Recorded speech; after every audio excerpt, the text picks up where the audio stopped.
Գյուրջան Կասկադ, հասանելի բնակարաններ 65 ամիս մարման ժամկետով։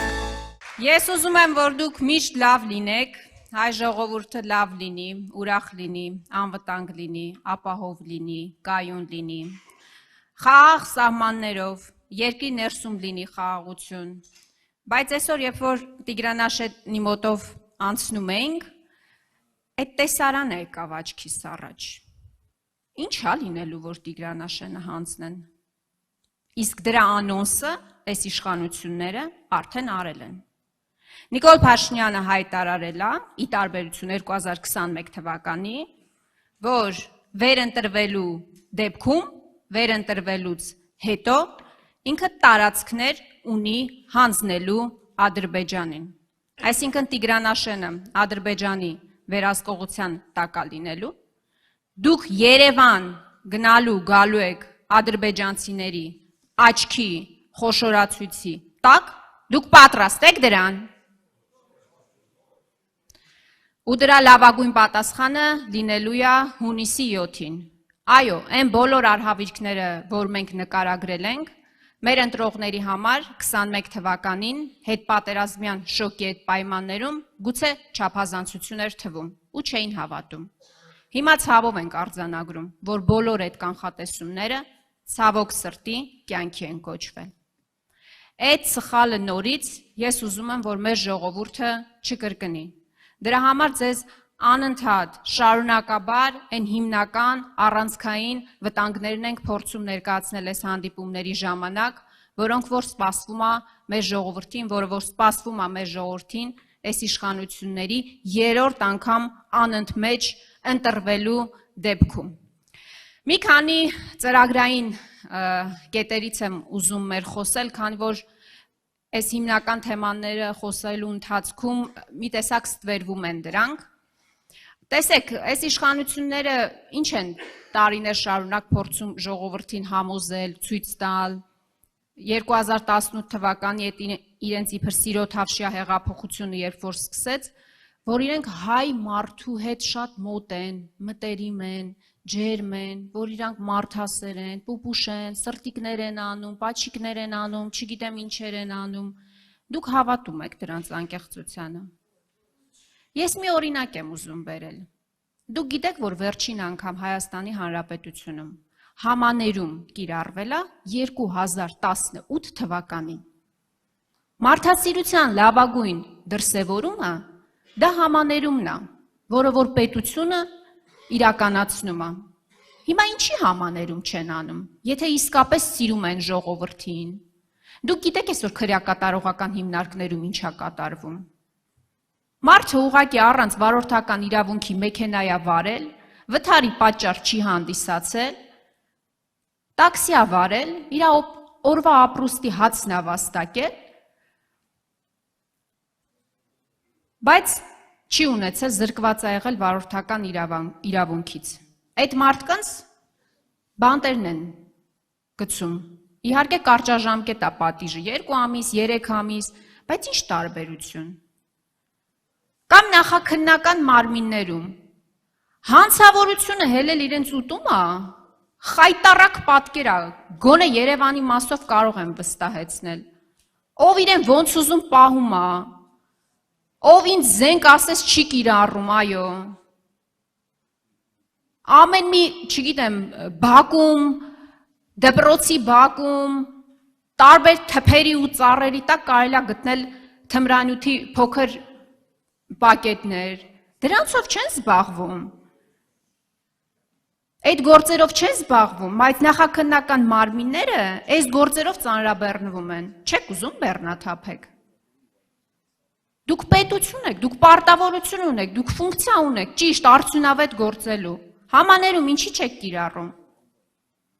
Մեր ծրագրային դրույթներից է հստակ, որ պետք է կիրառվի քրեական և վարչական համաներում։ Սա կթեթևացնի քրեակատարողական հիմնարկների վիճակը, սա կթեթևացնի նախաքննական մարմինների վիճակը, պրոբացիայի գործունեությունը կթեթևացնի։ Ու առհասարակ սա լավագույն մարդասիրության դրսևորումն է, որը որ պետությունը պարտավոր է կիրառել իր քաղաքացու նկատմամբ։ Հաջորդը իշխանը խոսեց գյուղատնտեսության մասին, ես մի քիչ ավելի լայն եմ ուզում անդրադառնալ հարցին, երեք ուրեմն մի տեսանյութ էի նայում և մի այսպիսի քարոզչական նյութ են պատրաստել, տեսանյութը հետևյալի մասին է, պարոն նախագահ, որ ընդդիմադիրները, քաղաքական հիմնական լիդերները, այդ թվում դուք պարոն նախագահ, կաշառել են ռուսներին, որ մեր գյուղացիների մթերքը թույլ չտան մուտք գործի Ռուսաստանի Դաշնություն։ Պատկերացնում եք։ Ընդդիմադիրները կաշառել են ռուսներին, որ մեր ֆուրերը չմտնեն Ռուսաստանի Դաշնություն։ Ես ուղղակի ուզում եմ հասկանալ, ում եք հիմարի տեղ դրել։ Դուք իսկապես կարծում եք, որ մեր ժողովուրդը այդքան նայիվ է, որ այդ ապշություններին հավատա։ Լավ, պատկերացնենք իրավիճակ, որ ընդդիմադիրները կաշառել են Ռուսաստանին, որ մեր գյուղացու բերքը մնա փչանա Հայաստանում ու ինչ-որ տրամադրություններ այսպես գեներացվեն հակաիշխանական։ Բա որ ընդդիմություն այդքան բան է կարում անել։ Բա դուք մեխի գլուխ եք։ Եթե ընդդիմությունը կարողանում է այդքան բան անի, բա դուք ով եք։ Դուք ով եք առհասարակ։ Իշխանություն եք, թե իշխանություն չեք։ Կամ այն օրը հայտարարում ասում է, ես ԵԱՏՄ-ում եղանակ ստեղծող երկրի ղեկավար եմ, լուրջ։ Այդ ինչ եղանակ է ստեղծել։ Այնց եղանակ է ստեղծել, որ այսօր Մեյմանդարի շուկայում հայտնի ֆուրերը կանգնած մարդիկ ջրի գնով իրենց մթերքը իրացնում են, որովհետև Հայաստանից, իդեպ Հայաստանից թույլ չեն տվել, որ մեքենաները գնան, որովհետև ասել են այնտեղից հետ են ուղարկելու։ Բայց այդ ինչ եղանակ է ստեղծել։ Դու միակ եղանակը, որ կարող է ստեղծել, այդ կարկուտն ու հեղեղն է, աշխարհաքաղաքական կարկուտը ու հեղեղը, որը թափվում է հետո հայ ժողովրդի գլխին, քեզ բան չի լինում դրանից։ Դա ժողովրդի գլխին է թափվում։ Այդ է քո ստեղծած եղանակը։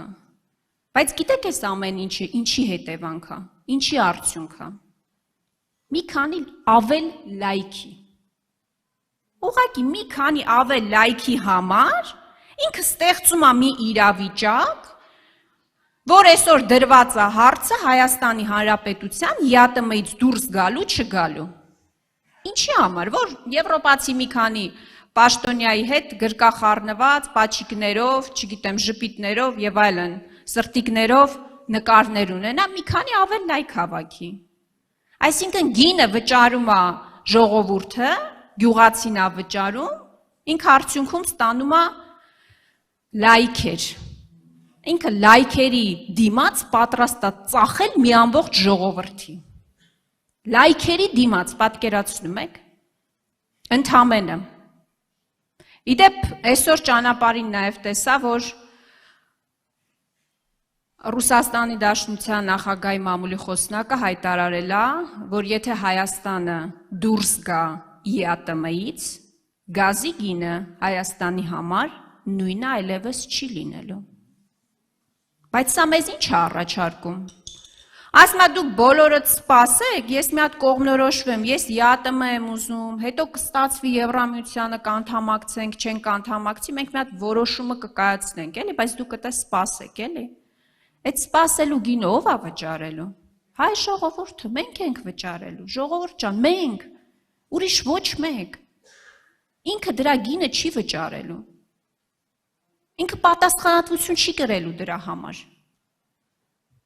Ես այս ամեն ինչը նկարագրում եմ ոչ թե այսպես գուժելու համար, ձեր տրամադրությունը գցելու համար, ես նկարագրում եմ, մենք նկարագրում ենք այն պատկերը, որը որ լինելու է, եթե այս չարիքը երրորդ անգամ անընդմեջ նորից վերընտրվի։ Բայց ես նաև վստահ եմ մեր ժողովրդի լայնախոհության վրա, իմաստնության վրա, խոհեմության վրա, եւ ես գիտեմ, որ մեր ժողովուրդը երրորդ անգամ անընդմեջ երկրի ղեկավար չի սիրում հանդուրժել։ Ուրեմն հունիսի 7-ին համար 17-ին